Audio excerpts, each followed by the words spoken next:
जय हिंद दोस्तों। आप सभी का हमारे YouTube channel think smart study में बहुत बहुत स्वागत है। दोस्तों, हम चर्चा कर रहे थे समाजवाद पे। समाजवाद की पहले हमारी क्लास इससे पहले हम एक वीडियो अपलोड कर चुके थे समाजवाद पे।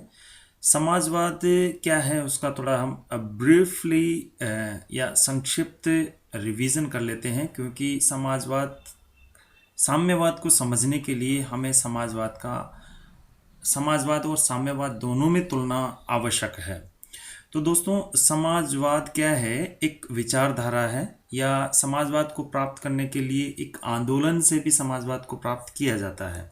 यह समाजवाद एक विचारधारा है या आंदोलन है जिसका जो लक्ष्य है वो क्या है? इसको राजनीतिक और आर्थिक लक्ष्यों को प्राप्त करना है। समाजवाद का जो मूल उद्देश्य है वो राजनीतिक तथा आर्थिक समानता को प्राप्त करना है। ये समाजवाद का मूल उद्देश्य है। ये जो समाजवाद है ये समाज को शोषण से रहित, यानी कि समाज कैसा होना चाहिए?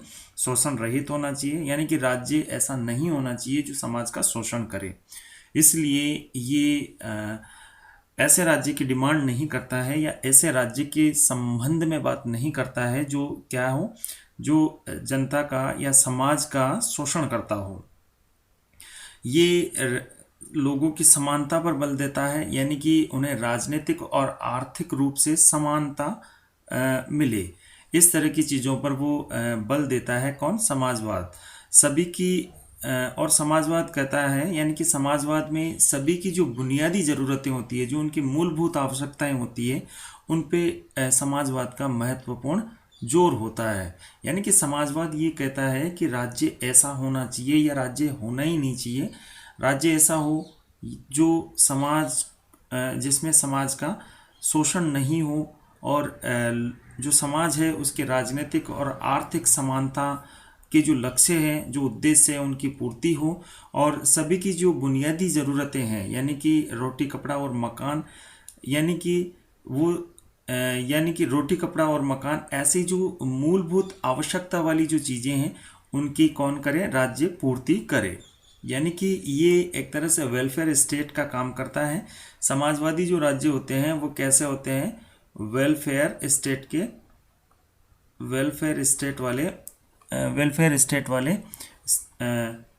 स्टेट वाले स्टेट होते हैं।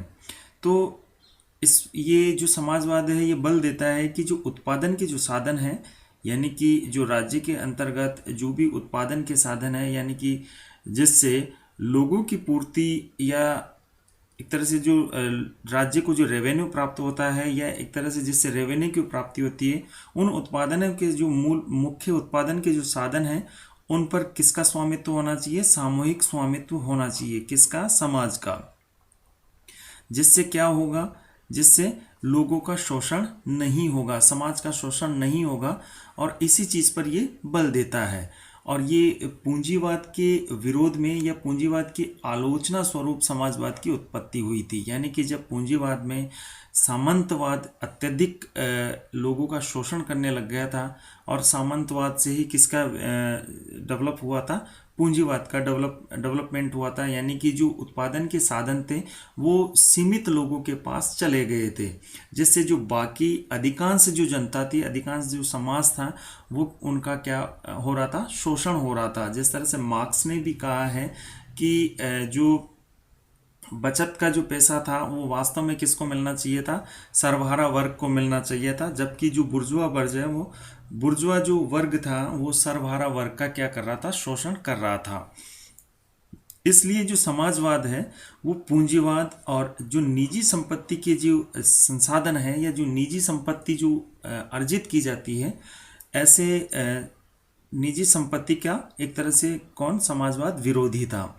यानी कि समाजवाद ये कहता था कि जो पूंजी है, ऐसा कहता है कि पूंजी जो है वो सामूहिक होनी चाहिए, यानी कि सबके स्वामित्व वाली पूंजी होनी चाहिए। क्योंकि समाजवाद का मानना ये है कि जो संपत्ति जो कमाई जाती है वो इसी समाज में रहकर समाज के माध्यम से ही कमाई जाती है।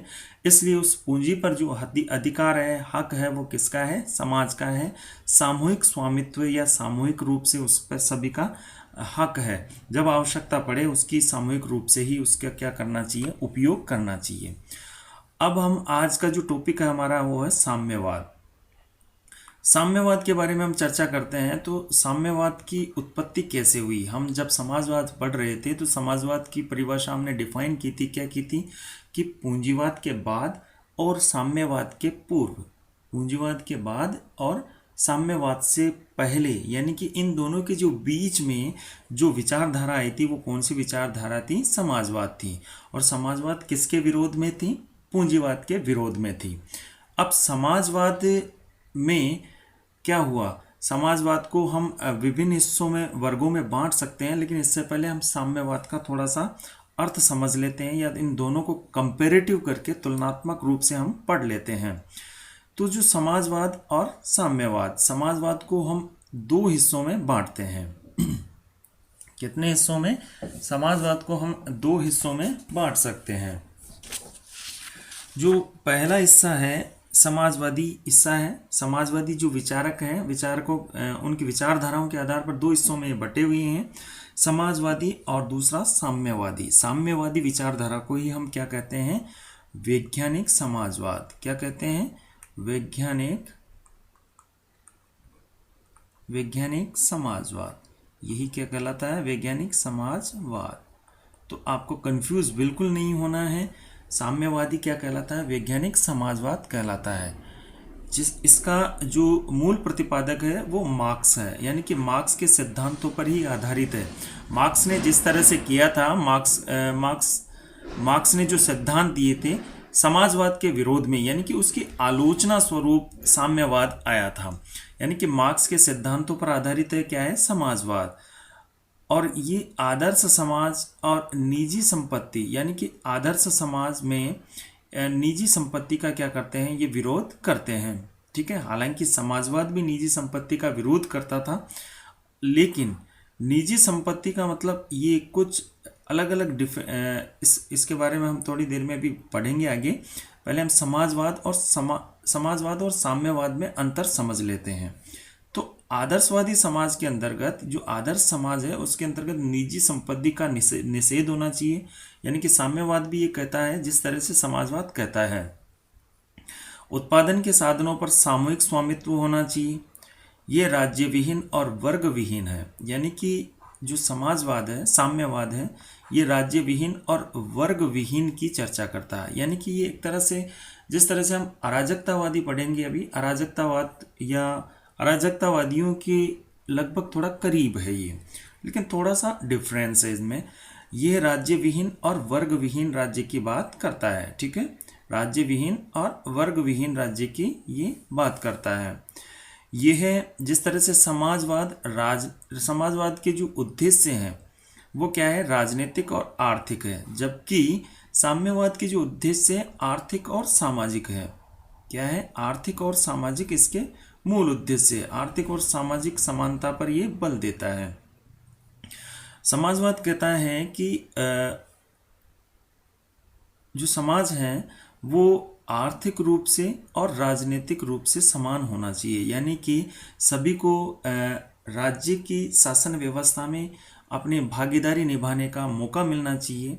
ठीक है, यानी कि वोट का अधिकार मिलना चाहिए, और आर्थिक रूप से यानी कि सभी को संपत्ति पर समान अधिकार होना चाहिए। ये समाजवाद कहता था, यानी कि वोट के अधिकार और आर्थिक अधिकार। ठीक है, यानी मूलभूत आवश्यकता, जो मूलभूत आवश्यकता है वो पूरी होनी चाहिए आर्थिक आधार पर, और राजनीतिक आधार पर यानी कि सभी को वोट देने का अधिकार होना चाहिए, सभी को शासन प्रबंधन में भाग लेने का अधिकार होना चाहिए। ये समाजवाद कहता था।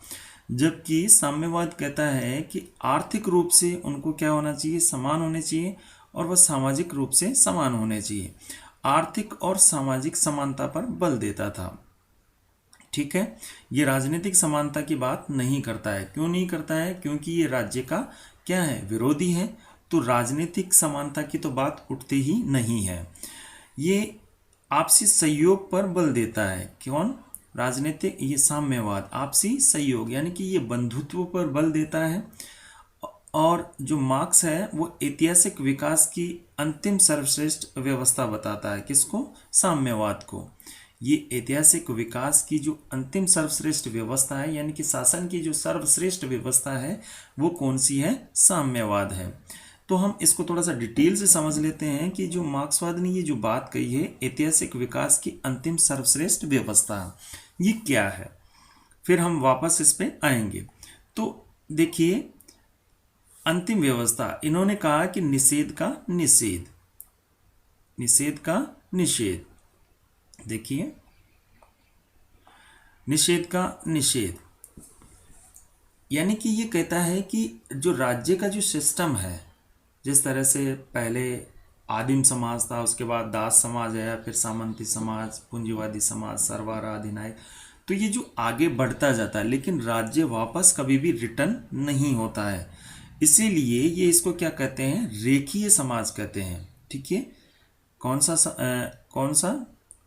सा सिद्धांत बोलते हैं इसको? ये रेखीय सिद्धांत बोलते हैं, या रेखीय शासन व्यवस्था की बात करता है मार्क्स। और इसकी जो थ्योरी है वो कौन सी है? निषेध का निषेध। तो देखिए, जो चक्रीय शासन व्यवस्था है, यानी कि सबसे पहले राजतंत्र आया था। ठीक है, राजतंत्र का जब बिगड़ा हुआ रूप आया था तो निरंकुश तंत्र आ गया। ठीक है, फिर धनिक तंत्र आया। ठीक है, फिर कुलीन तंत्र आया, उसके बाद में लोकतंत्र आया, और फिर उसके बाद में लोकतंत्र का जो बिगड़ा हुआ रूप था वो एक तरह से लोकतंत्र का जो निरंकुश लोकतंत्र आया, एक तरह से उसका बिगड़ा हुआ रूप था। और उसके बाद में वापस से फिर क्या आ जाता है? वापस राजतंत्र आ जाता है। तो एक के बाद एक जैसे जो सर्किल चलता रहता है वो किस में आता है? वो चक्रीय शासन व्यवस्था में आता है। लेकिन जो मार्क्स कहता है, मार्क्स जो बताता है निषेध का निषेध, यानी कि जो रेखीय शासन व्यवस्था है उसमें कभी भी साम्यवाद से वापस आदिम समाज की ओर, समाजवाद की ओर बात नहीं की जा सकती है, यानी कि वापस लौटा नहीं जा सकता है। तो जो आदिम साम्यवाद है, आदिम साम्यवाद है सबसे पहले जो समाज था, समाज की शुरुआत कहाँ से होती है? आदिम से, यानी कि आदिवासी जो जनजातियां थीं, तो वहाँ से शुरुआत होती है। उसके बाद में दास समाज होता है, जिसने अरस्तु ने भी इसकी बात की है, मार्क्स ने भी सॉरी अरस्तु ने इसकी बात की है। उसके बाद प्लेटो ने इसकी बात की है कि ये कहते हैं कि जन्म से ही क्या होते हैं, उनके जन्म ही एक विशेष कार्य के लिए होता है। तो यहाँ दासों का प्रभुत्व नहीं था, लेकिन दास समाज था, समाज में दासों की व्यापकता थी। उसके बाद में सामंती समाज आया। ठीक है, सामंती समाज, यानी कि आदिम से दास समाज, दास के बाद सामंती समाज। जब सामंती समाज आया तो सामंतों में से कुछ लोग निकल कर के आ गए, पूंजीपति बन गए। उसके बाद में पूंजीपतियों के बाद में सरभारा का अधिनायकवाद आया। जब पूंजीपतियों को किसने मार दिया? मजदूर वर्गों ने मार दिया, मजदूरों ने मार दिया पूंजीपतियों को। तो क्या आया वहाँ पे? सरभारा का अधिनायकवाद आया। और उसके बाद क्या आया? साम्यवाद आया। ठीक है, तो मार्क्स ये कहता था कि जो पूंजीवादी है, यानी कि जो पूंजीवाद है, और पूंजीवाद के बाद समाजवाद, और समाजवाद के बाद में साम्यवाद, यानी कि पूंजीपतियों को, जो पैसे वाले हैं, जो धनिक वर्ग है, उनको या तो मार दिया जाए या उनको हटा दिया जाए, समूल उनका नाश कर दिया जाए। ऐसी स्थिति में फिर क्या आएगा? उसके बाद में सरभारा का अधिनायकवाद आएगा, और उसके बाद क्या आएगा? साम्यवाद आएगा। और ये साम्यवादी क्या है? साम्यवादी श्रेष्ठ है। क्या है? जैसे कि हमने बात की थी कि जो शासन की सर्वश्रेष्ठ व्यवस्था है मार्क्स के अनुसार, यानी साम्यवाद के अनुसार, वो कौन सी है? साम्यवाद है। तो मार्क्स कहता है कि ये रेखीय शासन व्यवस्था है, यानी कि आदिम साम्यवाद के बाद क्या आएगा? दास समाज आएगा। ठीक है, क्या आएगा? दास समाज, दास समाज आएगा। उसके बाद में क्या आएगा? दास समाज के बाद सामंती समाज, इसके बाद पूंजीवादी आएगा, उसके बाद सर्वहारा अधिनायकवाद, और सबसे पीक पर कौन रहेगा? साम्यवाद रहेगा। कौन सा? साम्यवाद। साम्यवाद शासन व्यवस्था आएगी यहाँ पे। ठीक है, तो देखिए मित्रों, एक मिनट।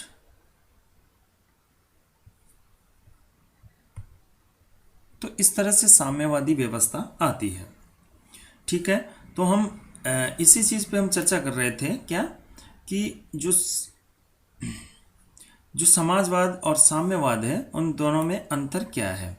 तो साम्यवाद और समाजवाद, ठीक है, इसी पे हमने चर्चा की थी कि क्या है कि जो समाजवाद है वो राजनीतिक और आर्थिक समानता पर बल देता है, जबकि साम्यवाद किस पे बल देता है, आर्थिक और सामाजिक समानता पर बल देता है। समाजवाद और साम्यवाद दोनों ही समाज की समानता पर बल देते हैं, लेकिन जो पूंजीवाद है वो स्वतंत्रता पर बल देता था। ठीक है, इसके बाद हम बात करते हैं वापस समाजवाद के भागों की बात करते हैं। समाजवाद वास्तव में क्या है। ठीक है, समाजवाद को विभिन्न अर्थों में हम ले सकते हैं। किस तरह से लोगों ने जो लोग थे, यानी कि समाज था, वो किस तरह से जो विचारक हैं उन विचारकों ने किस तरह से समाजवाद को अलग अलग भागों में डिवाइड किया है। ठीक है, उनके बारे में हम बात करते हैं। तो समाजवादी जो समाज है उनको प्रकृति और साधनों के आधार पर उसमें मतभेद किया गया है। ठीक है, यानी कि विचारकों ने किस तरह से समाजवाद को प्राप्त किया जाए, कैसी प्रकृति होनी चाहिए, किन साधनों से उसको प्राप्त किया जाना चाहिए, उसके आधार पर इसमें क्या किए डिफरेंसेस किए गए हैं। तो समाजवाद को दो हिस्सों में हम बांट सकते हैं। पहली बात, लोकतांत्रिक तरीके से समाजवाद को प्राप्त किया जा सकता है, पहली बात। दूसरा है क्रांति के आधार पर भी, यानी कि क्रांति करके या पूंजीपतियों का नाश करके उनको मार कर भी हम क्या कर सकते हैं, समाजवाद को प्राप्त कर सकते हैं। ठीक है, चाहे उनका गला काटना पड़े, ऐसी स्थिति में भी हम क्या करें, पूंजीपतियों को मार कर भी हम समाजवाद को प्राप्त कर सकते हैं। ऐसा कौन कहता है, मार्क्स कहता है, कार्ल मार्क्स कहता है। इसलिए मार्क्स का एक नारा था कि दुनिया के मजदूरों तुम एक हो जाओ, तुम्हारे पास खोने के लिए कुछ भी नहीं है और पाने के लिए बहुत कुछ है। ठीक है, तो इस तरह का नारा उन्होंने दिया था। तो अब हम पहले बात कर लेते हैं समाजवाद की, उसके बाद हम बात करेंगे साम्यवाद की। ठीक है, उसके बाद हम साम्यवाद की बात करेंगे। तो देखिए, हम लोकतांत्रिक तरीके से हम समाजवाद को कैसे प्राप्त कर सकते हैं। ठीक है, इसमें पहला है जो समाजवाद के जो अलग अलग हिस्से हैं। ठीक है, अलग अलग भागों में इसको डिवाइड किया गया है, अलग अलग देशों में। तो किस तरह से, देखिए, स्वप्न लोकीय समाजवाद, सबसे पहले हम बात करते हैं स्वप्न लोकीय समाजवाद की। ठीक है, तो स्वप्न लोकीय समाजवाद वास्तव में है क्या। स्वप्न लोकीय समाजवाद की हम बात करते हैं तो इसकी जो थिंकर है, जो विचारक है, वो कौन सा है, पहला है चार्ल्स फूरियर। कौन है, ये याद रखने की आवश्यकता है क्योंकि अक्सर एग्जाम में यहीं से सीधा प्रश्न उठाया जाता है। Charles Fourier, Charles Fourier. इसके बाद सेंट साइमन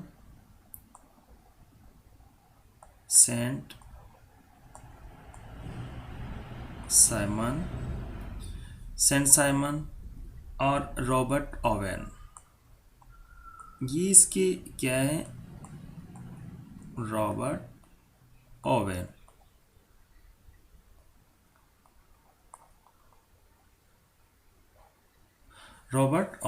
यानी स्वप्नलोकी जो समाजवाद है, यानी कि एक ऐसे समाज की परिकल्पना है जो एक आइडल समाज हो, आदर्शात्मक समाज हो, जिसे लोगों के सामने रखा जा सके, यानी कि लोग उससे इंस्पायर हो सके, प्रेरित हो सके।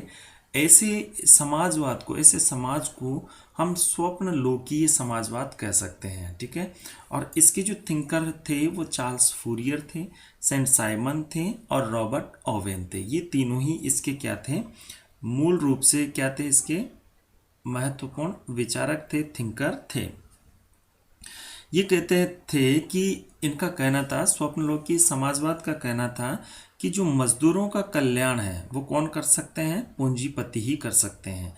ठीक है ना, पूंजीपतियों के हाथों में मजदूरों का कल्याण निहित है, ऐसा इनका मानना था। ठीक है, इसलिए मार्क्स ने इसकी आलोचना की थी। कार्ल मार्क्स ने आलोचना की थी कि पूंजीपति मजदूरों का क्या नहीं कर सकते हैं, कल्याण नहीं कर सकते हैं, उनका वेलफेयर नहीं कर सकते हैं। अतः पूंजीपतियों को एक होकर इन का जो सरबराह वर्ग है, जो मजदूर वर्ग है, उनको सबको एक होकर इनका क्या कर देना चाहिए, पूंजीपतियों को मार देना चाहिए या इनको सत्ता से अपदस्थ कर देना चाहिए। ठीक है, इसके बाद अगला आता है संशोधनवादी या विकासवादी समाजवाद। इसकी जो थिंकर है वो बर्नस्टाइन है। कौन है?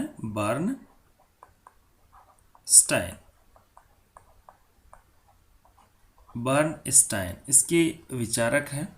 ठीक है, संशोधनवादी स्वप्नलोकीय समाजवाद के Charles Fourier, Saint Simon, Robert Owen. ठीक है, और संशोधनवादी या विकासवादी समाजवाद है उसका है बर्नस्टाइन।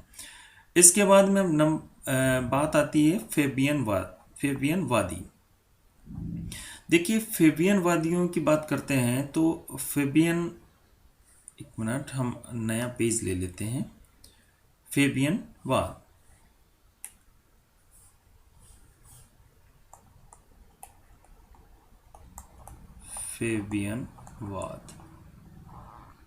ठीक है, ये समाजवाद का ही एक हिस्सा है। तो फेबियनवादी ये कहते हैं कि हम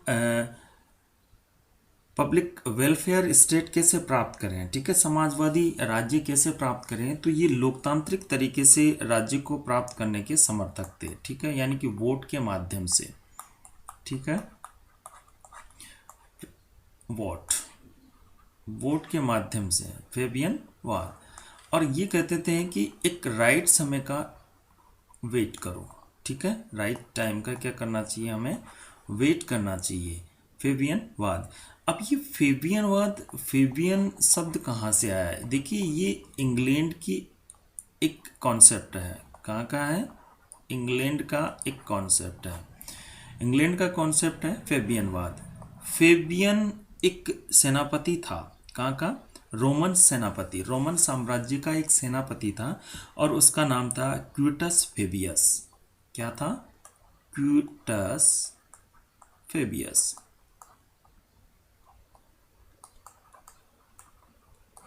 क्विटस फेबियस किसका? रोमन साम्राज्य का क्या था? सेनापति था।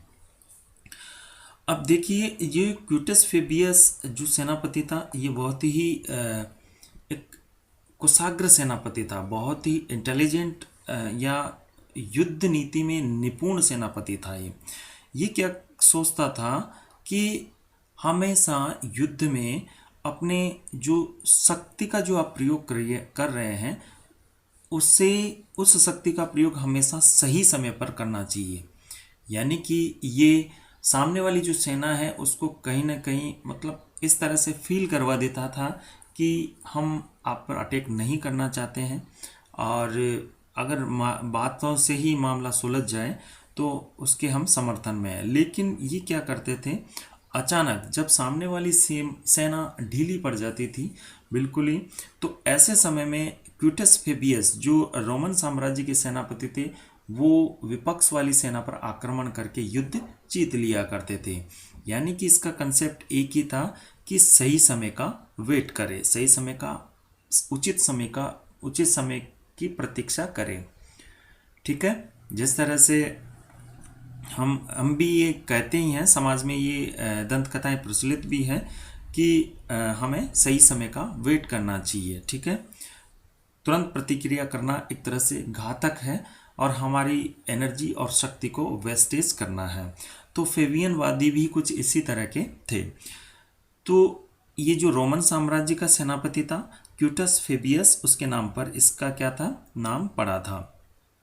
ठीक है, तो ये फेमस कहाँ से हुआ था? हैनिबाल की एक लड़ाई थी। हैनिबाल की लड़ाई में इसने अपने युद्ध कौशल का भरपूर प्रदर्शन किया था। तो वहीं से ही ये जो फेबियस वहीं से फेमस हुआ था। तो फेबियनवाद के जो प्रणेता है या इसके प्रवर्तक हैं वो कौन है? Sidney web. देखिए, जो फेबियनवाद है की जो उत्पत्ति हुई, यानी कि इंग्लैंड में जब 1883 को किसकी मृत्यु हो गई, मार्क्स की मृत्यु हो गई।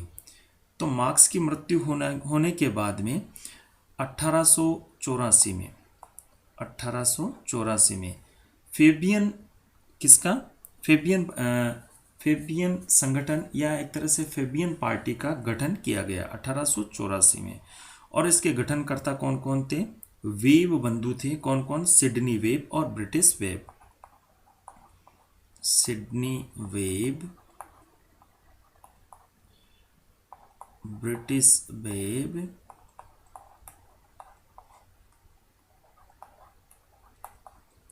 ब्रिटिश वेब, ग्राहम वॉलास, ये इसके समर्थक है।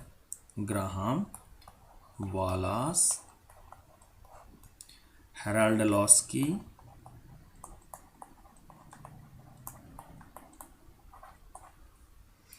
और बर्नार्ड शॉ।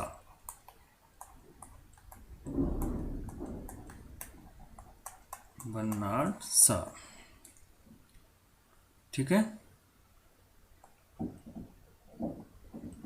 ये इसके समर्थक थे। Bernard Shaw, Sidney Webb, Beatrice Webb, Graham Wallas और बर्नार्ड शॉ। ठीक है, सिडनी वेब, ब्रिटिश वेब और बर्नार्ड शॉ किसके, फेबियनवाद के समर्थक थे। Sidney Webb, Beatrice Webb, Graham Wallas, Harold Laski, Bernard Shaw. ठीक है, तो ये सभी इसके क्या थे, समर्थक थे। और इनका जो लक्ष्य था वो अवसर की समानता का लक्ष्य था। फेबियनवादियों का एक लक्ष्य था जो 1949 में इन्होंने लागू कर दिया था। 1949 में कंसेप्ट आया था अवसर की समानता का लक्ष्य। अवसर की समानता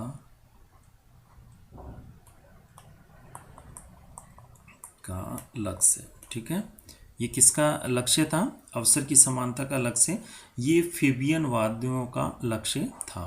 ठीक है, तो इसके बाद में हम बात करते हैं, इसके बाद जो समाजवाद का जो अगला प्रकार है वो कौन सा है।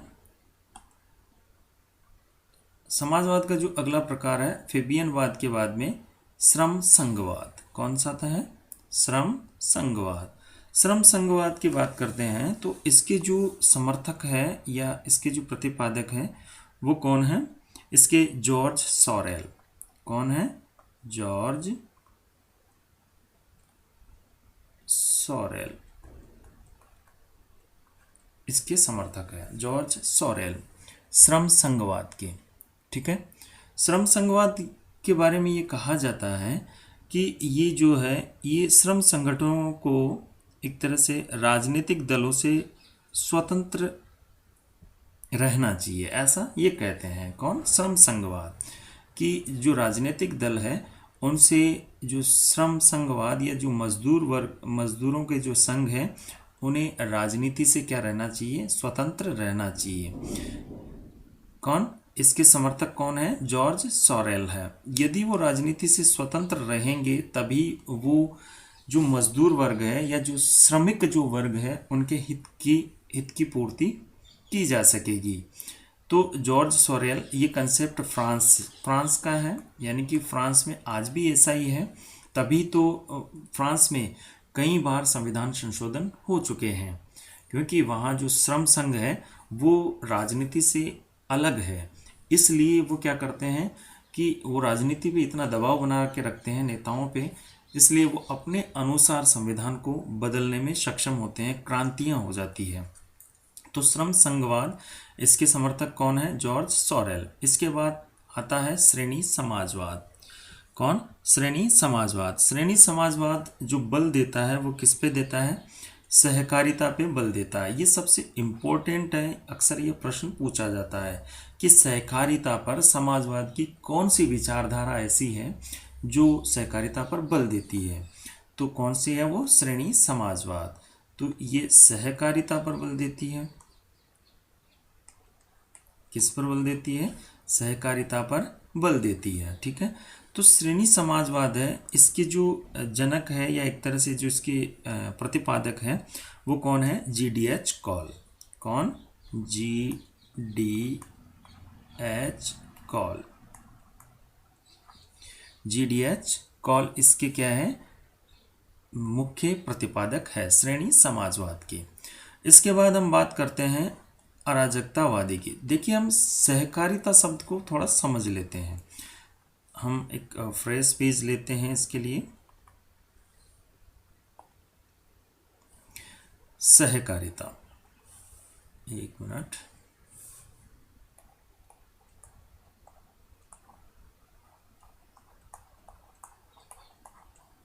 सहकारिता क्या होती है?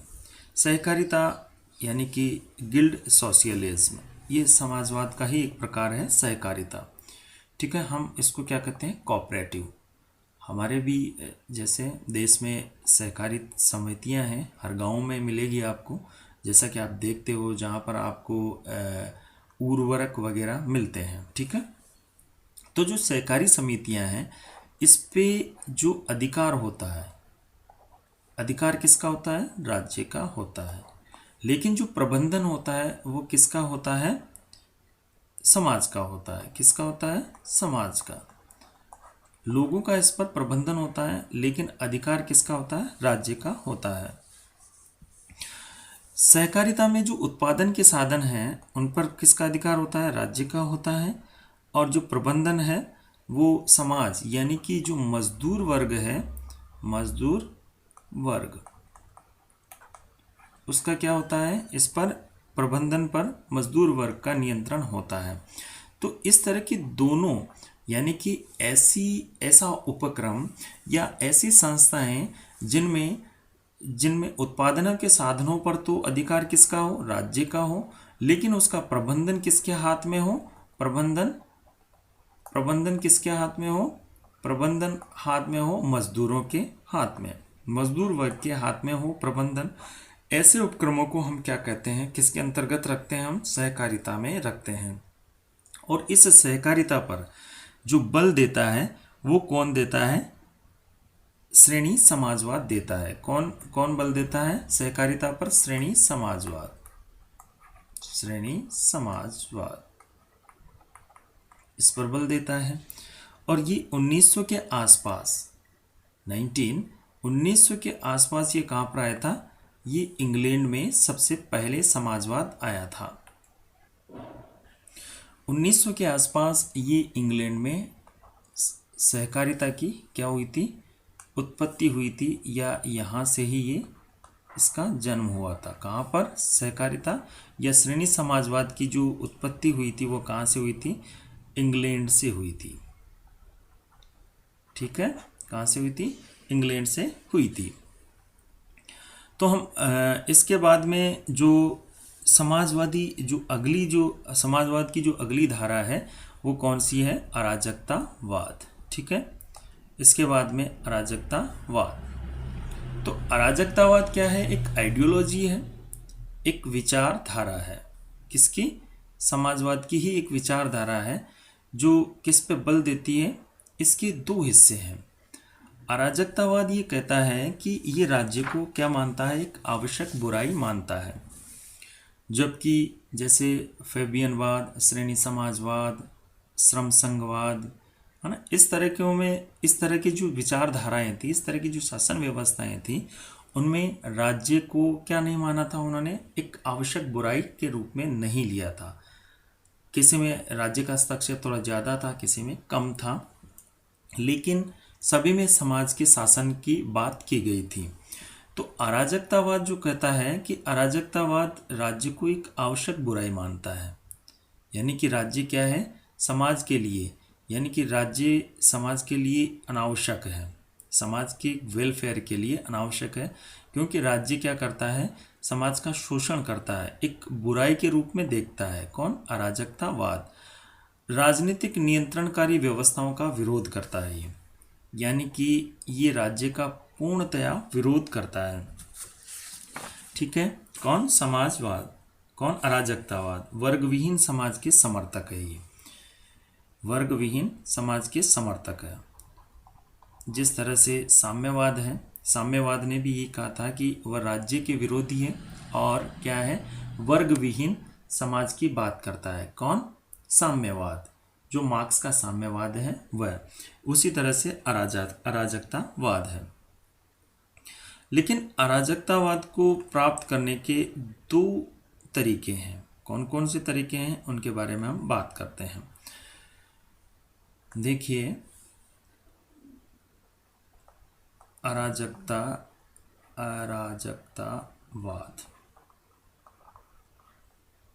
अराजकतावाद को हम दो तरीकों से प्राप्त किए जा सकते हैं। दो इसके साधन हैं। पहला है क्रांति के माध्यम से, ठीक है। दूसरा है शांति प्रिय। इसी का दूसरा नाम है दार्शनिक।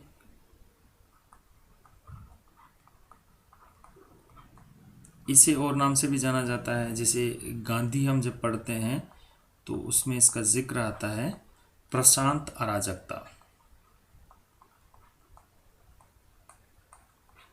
प्रशांत अराजकता। तो पहला जो इसमें है वो है क्रांतिकारी अराजकता, ठीक है, क्रांतिकारी अराजकता। और दूसरा है, पहला है क्रांतिकारी अराजकता, दूसरा शांति प्रिय अराजकता या दार्शनिक अराजकता या प्रशांत अराजकता। इन नामों से इसको जाना जाता है और इस तरीके से हम प्राप्त कर सकते हैं, यानी कि क्रांति के माध्यम से, यानी पूंजीपतियों को क्या करके, मार काट करके या क्रांति करके, आंदोलन करके भी हम क्या कर सकते हैं, अराजकतावाद को प्राप्त कर सकते हैं। दूसरा है शांति प्रिय तरीके से भी हम, जिस तरह से गांधी जी आंदोलन किया करते थे उस तरह से भी हम अराजकतावाद को प्राप्त कर सकते हैं, ठीक है। यानी कि क्रांति ये कहती है, क्रांतिकारी अराजकतावादी ये कहते हैं कि क्रांतिकारी तरीकों से बलपूर्वक राज्य को मिटाना, ठीक है, उससे हम अराजकतावाद को प्राप्त कर सकते हैं। इधर ये कहते हैं कि शांति प्रिय कहते हैं कि शांतिपूर्ण या धार्मिक तरीकों से राज्य को समाप्त करना, ठीक है। इसके समर्थकों की हम बात करते हैं। अराजकतावाद के, क्रांतिकारी अराजकतावाद के जो समर्थक हैं वो कौन कौन हैं उनके बारे में हम बात करते हैं। पहला है इधर प्रूदो,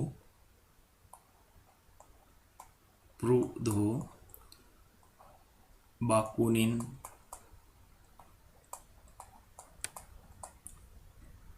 क्रोपोटकिन